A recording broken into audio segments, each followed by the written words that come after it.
Hi friends, இந்த வீடியோவில் நாம் எதை பற்றி பார்க்க போகிறோம்னா, கார்த்திகை தீபம் சீரியலில் ஒரு அட்டகாசமான ப்ரொமோ வந்திருக்கு. அதை பற்றி தான் இந்த வீடியோவில் பார்க்க போகிறோம். அதுக்கு முன்னாடி நம்ம சேனலை சப்ஸ்கிரைப் பண்ணாதவங்க கீழே இருக்கிற சப்ஸ்கிரைப் பண்ண கிளிக் பண்ணிவிட்டு பக்கத்தில் இருக்கிற பெல் பண்ணி கிளிக் பண்ணிடுங்க. சரி, வாங்க வீடியோக்குள்ளே போகலாம். எங்கே பார்த்தோன்னா கார்த்தி வீட்டை தான் காமிக்கிறாங்க. அங்கே வந்து எல்லோரும் செம்ம ஹாப்பியாக இருந்துகிட்ருக்காங்க. அப்போ நம்ம அபிராமி என்ன சொல்கிறாங்கன்னா, இங்கே பாருங்கள், இன்றைக்கி நம்ம வீட்டில் ஒரு சடங்கு நடக்க போகுது. ஏன்னா நம்ம இப்போ தீபா கார்த்திக்கு வந்து புதுசாக அதுவும் கோலாகலமாக சிறப்பாக கல்யாணத்தை பண்ண போகிறோம். அப்படி பார்த்தா ஃபஸ்ட்டு இருந்தது தானே நம்ம எல்லாமே பண்ணணும். அத்தை என்னத்தை சொல்கிறீங்க, எங்களுக்கு ஒன்று புரியல அப்படின்னு மீனாட்சி தீபா கேட்குறாங்க.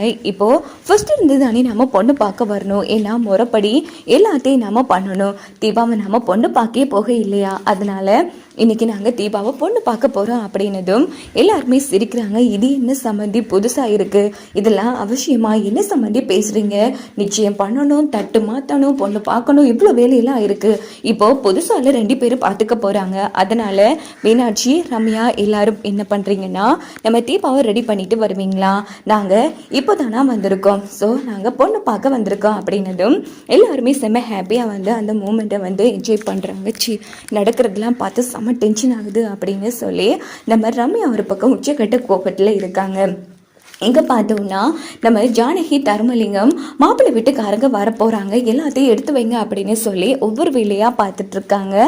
இந்த பக்கம் மீனாட்சியும் ரம்யாவும் தீபாவை வந்து ரெடி பண்ணிகிட்ருக்காங்க. மாப்பிள்ளை வீட்டுக்காரங்க வந்துட்டாங்க அப்படின்னு சொன்னதும் நம்ம அபிராமி வீட்டில் இருக்கிற எல்லாரும் செம்ம ஹாப்பியாக இருக்காங்க. அப்போது கார்த்தி, அபிராமி, அருண் எல்லாருமே வந்து உட்காடுறாங்க. ஆமாம், என்ன இது, பொண்ணு கூட்டிகிட்டு வாங்க அப்படின்னு சொன்னதும் உடனே தீபாவை நம்ம ரம்யாவும் மீனாட்சியும் அழைச்சிட்டு வராங்க. தீபாவை பார்த்து நம்ம கார்த்தி வந்து சைட் அடிக்கிறாங்க. இதுதான் பொண்ணு அப்படின்னதும் ஹலோ ஹாய் அப்படின்னு சொல்லி கார்த்தி வந்து சொல்லிட்டு இருக்காங்க. சரி, காஃபி எடுங்க மாப்பிள்ள அப்படின்னதும் மாப்பிள்ள அபிராமியம்மாலாம் காஃபி வந்து எடுக்கிறாங்க. ஸோ அல்டிமேட் காமெடியாக இருந்துச்சுன்னே சொல்லலாம். நல்லபடியாக எல்லாரும் காஃபி குடிச்சிட்டு இருக்காங்க. சரி, பேச வேண்டியதில் பேசி முடிச்சிடலாம்.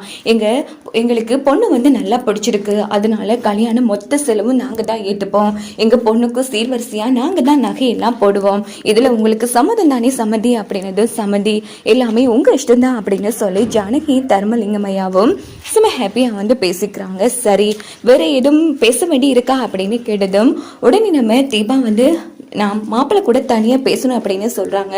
அங்கே என்ன குசு குசுன்னுட்டு இங்கே பேசுங்க அப்படின்னு அபிராமி சொன்னதும், அதுவும் ஆண்டி தீபா வந்து மாப்பிள்ளை கூட தனியாக பேசணுமா அப்படின்னு சொன்னதும் உடனே நம்ம கார்த்தியும் தீபாவும் தனியாக வந்து பேச ஆரம்பிக்கிறாங்க.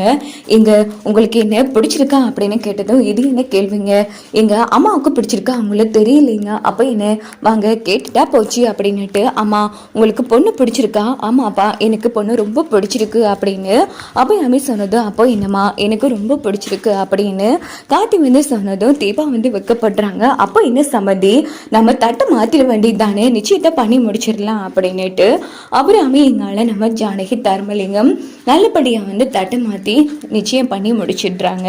ஸோ இங்கே பார்த்தோம்னா சரி, அடுத்தது நிச்சயம் இல்லை, தட்டை மாற்றி முடிச்சிடுறாங்க. அப்புறம் என்ன சம்மதி, நாளைக்கு நல்ல நாள், நம்ம நிச்சயம் வச்சிடலாம் அப்படின்னு சொல்லிட்டு மறுநாள் காலையில் வச்சு நிச்சயதார்த்தத்தை நடத்துறதுக்குரிய ஏற்பாடுகள் நடந்துட்டு இருக்கு. அங்கே பார்த்தோம்னா கார்த்தி தீபா வந்து ஒருத்தருக்கு ஒருத்தர் கியூட்டாக வந்து மாலையெல்லாம் மாற்றிக்கிறாங்க. ஸோ நல்லபடியாக 2 பேருக்கும் நிச்சயமும் பண்ணி முடிச்சாச்சு. அப்போ நம்ம அபிராமி வந்து அப்புறம் என்ன, இனி கல்யாண வேலையை நாம் பார்க்க வேண்டியதுதான். இங்கே பாருங்க, பொண்ணுக்கும் மாப்பிள்ளைக்கும் ட்ரெஸ் எடுக்கணும், அதனால நாளைக்கு நல்ல நாள், நம்ம எல்லாரும் நாளைக்கே போய் பொண்ணுக்கும் மாப்பிள்ளைக்கு ட்ரெஸ் எடுத்துட்டு வந்துடலாம் அப்படின்னு சொல்லி எல்லாரும் செம்ம ஹாப்பியாக இருக்காங்க.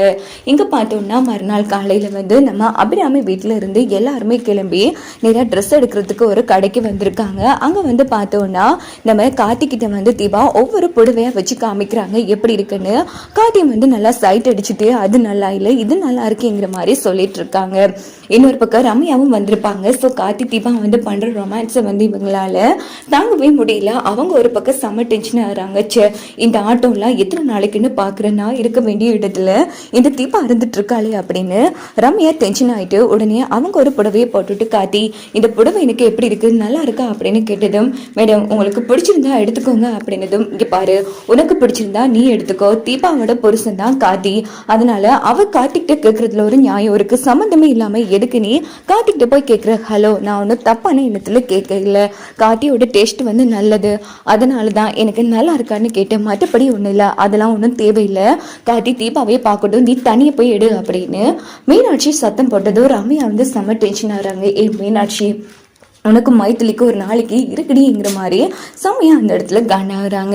ஸோ அபிராமி வந்து எல்லாரும் அவங்கவுங்களுக்கு தேவையான ட்ரெஸ்ஸை தாராளமாக எடுத்துக்கோங்க, பணத்தை பற்றி கவலைப்பட வேணாம், நான் பார்த்துக்கிறேன், எந்த பிரச்சனையும் இல்லை அப்படிங்கிறதும். சம்மந்தி, எதுக்கு சம்மந்தி இவ்வளோ ஆடம்பரம், சிம்பிளாகவே போதும், இங்கே பாருங்கள் சம்மந்தி, முக்கியமாக நீங்கள் 2 பேரும் நல்ல ட்ரெஸ் எடுத்துக்கோங்க அப்படின்னு அபிராமி வந்து கட்டாயப்படுத்திட்டு இருக்காங்க. இன்னொரு பக்கம் நல்லபடியாக எல்லாருமே ட்ரெஸ் எடுத்து முடிச்சிடுறாங்க. அப்போ அபிராமி வந்து தீபா எடுத்த புடவையை பார்த்து, எனக்கு இந்த புடவை ரொம்ப பிடிச்சிருக்கு. ஆமா, நீ தான் எடுத்தியா தீபா? இல்ல அத்தை, என் ஹஸ்பண்ட் தான் எடுத்து தந்தாரு அப்படின்னதும், அதானே பார்த்தேன், என் பிள்ளையோட டெஸ்ட் வந்து அவ்வளோ என்ன மட்டமான டெஸ்டா, புடவை வந்து சூப்பரா இருக்குமா, என் கண்ணே பற்றும் போல இருக்கு அப்படின்னு அபிராமி செம்ம ஹாப்பியா பேசுறாங்க. தீபா, அந்த புடவை எனக்கு தாண்டி வரும், எக்காரணத்தை கொண்டும் உனக்கு கிடைக்கனா விட மாட்டேங்கிற மாதிரி ரம்யா வந்து செம காண்டாகிறாங்க. அதுக்கப்புறமா எல்லாருமே நல்லபடியா ட்ரெஸ் எடுத்துட்டு வீட்டுக்கு வந்துடுறாங்க. இங்க பார்த்தோம்னா நம்ம அபிராமி வந்து தீபா கார்த்தியோட ட்ரெஸ் எடுத்துட்டு வந்து பூஜை ரூம்ல வச்சு பூஜையெல்லாம் பண்ணி முடிச்சதும், இங்க பாருமா தீபா, புடவையும் கார்த்தியோட ட்ரெஸ்ஸும் இங்கே இருக்கட்டும், நாளைக்கு எடுத்து வேணும்னா கபோர்ட்ல வச்சுக்கோ அப்படின்னதும் தீபாவும் சரின்னு சொல்றாங்க. ஸோ அன்னைக்கு நைட் ஆகுது. ரம்யா என்ன பண்றாங்கன்னா நேரா பூஜை ரூம் பக்கம் வராங்க. தீபா, இந்த புடவையை நீ கட்டக்கூடாதுடி, என் கார்த்தி வந்து எனக்கு தான் எப்பவுமே புடவை எடுத்து தரணும், அவர் ஆசைப்பட்டு எடுத்து தந்த புடவைய நான் எப்படி உன்னை கட்ட விடுவேன் அப்படின்னு சொல்லிட்டு நேரா வந்து பூஜை ரூம்ல வந்து தீபாவோட புடவைக்கு நெருப்பு வைக்கலான்னு தேடுறாங்க. ஆனா புடவையை எங்க தேடியுமே காணும். என்ன இது, எப்படியே பேசாம புடவை எரிஞ்சா அவசகுணம்னு இந்த கல்யாணத்தை நிறுத்திடுவாங்க.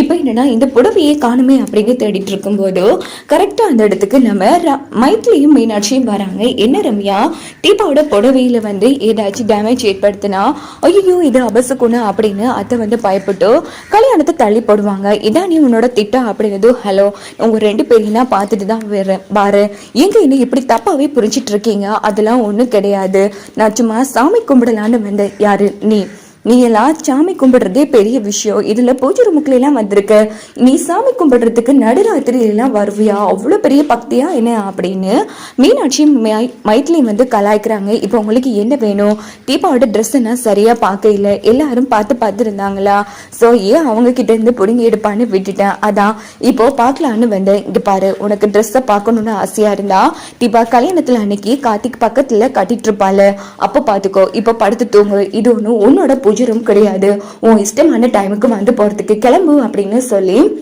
மீனாட்சி மைத்திலையும் விரட்டி விட்டதும் ரம்யா செம்மையா முறைச்சிட்டு போறாங்க. பாத்தீங்களா மீனாட்சி, இவ இப்படி திருட்டுத்தனமான வேலையெல்லாம் பண்ணுவான்னு தெரிஞ்சுதான் நான் நைட்டோட நைட்டா தீபாவோட புடவை எடுத்து என்னோட ரூம்ல கொண்டு வச்சிருக்கேன்.